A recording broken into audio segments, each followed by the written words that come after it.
Hey friends, Mrs. McBride here, coming to you straight from my office. Today we are talking about a very exciting topic, and that topic is magnetism. It is our second to the last topic of the year, so that's pretty exciting. And then last week you had the opportunity to do a lab on magnetism, so hopefully you got to see sort of what was going on, okay? Now, magnetism is one of these forces, sort of like electricity and gravity, where it acts without touching, okay? So before I get started, I wanted to show you these little beads here that I stole from Nora, okay? Now, what's cool is that when you get them close, okay, and I start to get them a little bit closer, you'll see that they become attracted to each other, and they will come together without actually touching. And that's due to the magnetic field that is around a magnet, which is what we're going to talk about today. All right, so here we go. For this first video, you don't need a calculator or your green sheet. All you need to do is to listen to this sweet joke. So here we go. Why did the chicken go to bed? It was exhausted. I'm loving it. Here we go. All right, so first let's talk about what is magnetism. So if this is our unit, then what actually is magnetism? Okay, if you'd like to follow along with your own notes, print out the notes that I've attached to this week's lesson. Okay, so magnetism is the properties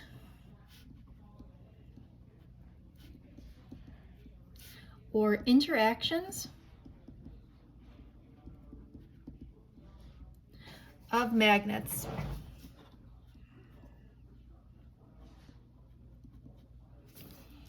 Now, you, through the lab, should have discovered that there are some things that are naturally occurring magnets, meaning that we could go out and we could find them in real life, and they would be magnetic. We're going to talk a lot later in this unit about how do you make something a magnet, okay? So some examples might be iron or nickel,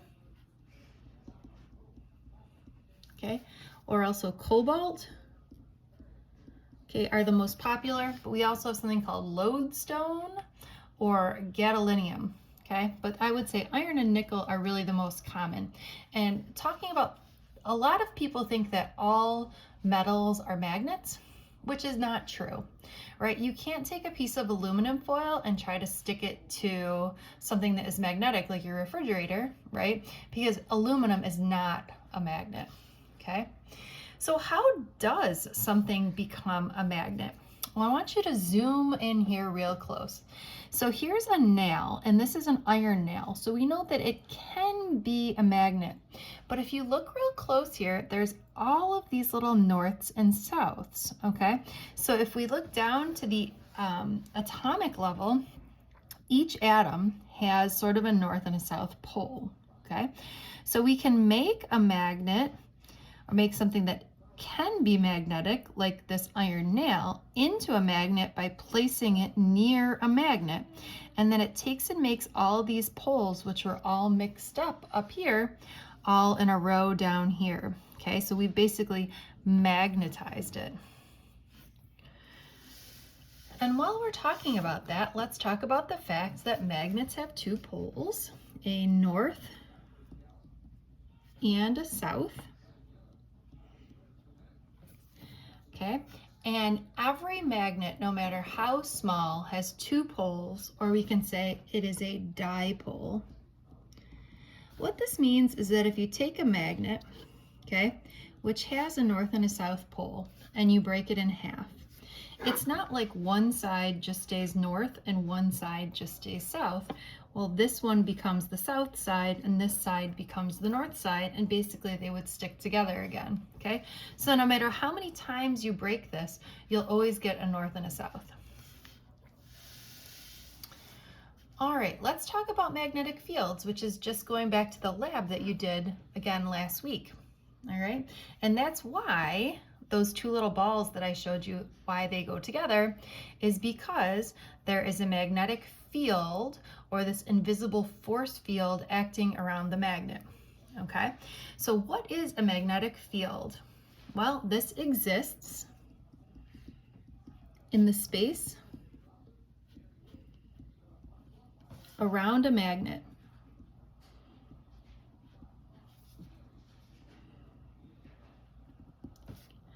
Okay, and this always points from north to south. Okay, now let me just do a couple of things. First of all, do you remember we learned about fields before? Okay, so we said there is, if this is Earth, Earth has a gravitational field, right? So anything that is moved away from Earth is going to come back towards it, right? Okay, I throw a ball up in the air and everything is going to pull itself back towards Earth. That's a picture of the gravitational field. We also did these, right? Here is a negative charge, and we said, okay, if this is a negative charge, we might say that the field looks something like this, okay? So this is going to be very similar to these two fields that we've already talked about, except this is the existing around a magnet. Quick joke for you here. Where do magnets grow? Obviously, in magnetic fields. All right, what do you think would be a good symbol for the magnetic field? Well, you might think maybe M, or maybe F, or maybe MF, or something like that, but it is capital B. Why? I don't know. And the units in this case are Teslas, named after Nikola Tesla. Now, Nikola Tesla was big into making electromagnets, and we'll certainly get talking more about him, okay? Remember we talked a little bit about the war of currents, where Tesla and Edison were battling each other over AC versus DC? Hopefully that's jogging your memory a little. And remember, Tesla won because he was the one that came up with alternating current. All right, so how much is a Tesla? Well, it turns out it's a lot.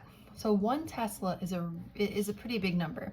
So for example, Earth we know is a magnet, okay? And Earth's magnetic field has a magnetic field strength of 5 times 10 to the negative 5 Teslas. So pretty small, right? So if I take these little magnetic balls, okay, and I drop them, it's not like they're going down because of the magnetic field of the Earth, okay? They're just going down due to gravity. A small refrigerator magnet has a magnetic field of 0.01 Teslas. Okay, again, pretty small. A magnet that we would have used in lab has a magnetic field of 2 Teslas. Now, if you get a very, very strong magnet, maybe that has a magnetic field strength of 10 Teslas. And then let's get wild here and talk about the surface of a neutron star, 10 to the 8 Teslas. Okay, so a Tesla, we're really going to look for very small numbers here. All right, let's draw some magnetic fields, and these should be similar to what you saw in the lab when you were putting the iron filings around the magnet, which is something that we would have done in class if we were all together. So similar to when we were drawing these electric fields, magnetic fields, again, are going to have arrows, and they're going to go from the north to the south. So we'll have one that goes from the north to the south, and another one that goes from the north to the south. Okay, so we'll have all the ones leaving the north end and some of the ones coming into the south end. Now, what you'll be expected to do is take a look at a picture and be able to figure out which one is the electric field, or whether it's positive, or not positive, whether it's the North Pole or the South Pole, okay?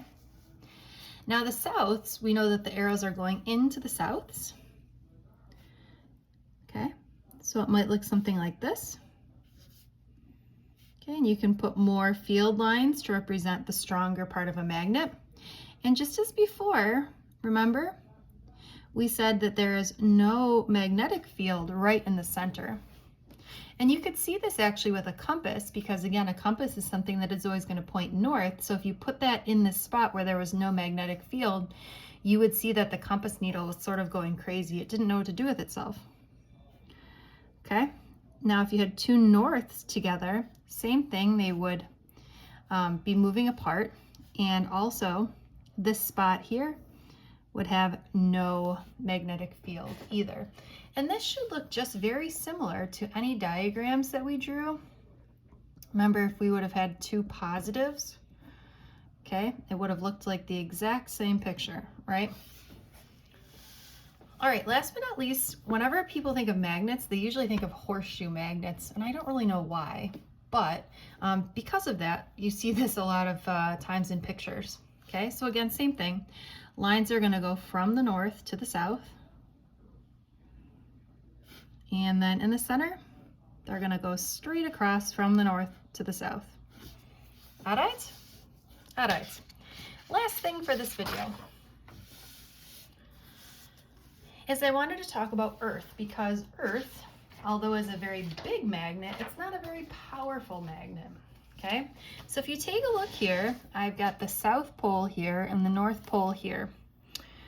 But it seems like I'm mistaken, right? That we all know that Santa lives at the North Pole, which is in the north, right? So what's wrong here? The problem is that the magnetic pole is defined as the place where the north end of the needle of the compass points. So north is going to point towards south, okay? So technically, this has to be the South Pole, because the north, what was I going to say? North Pole is defined as the place where the north end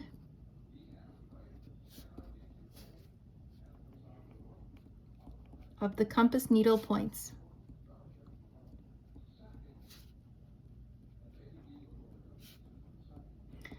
And just in the same way that we talked about the fact that opposites attract and likes repel, north would never point towards north.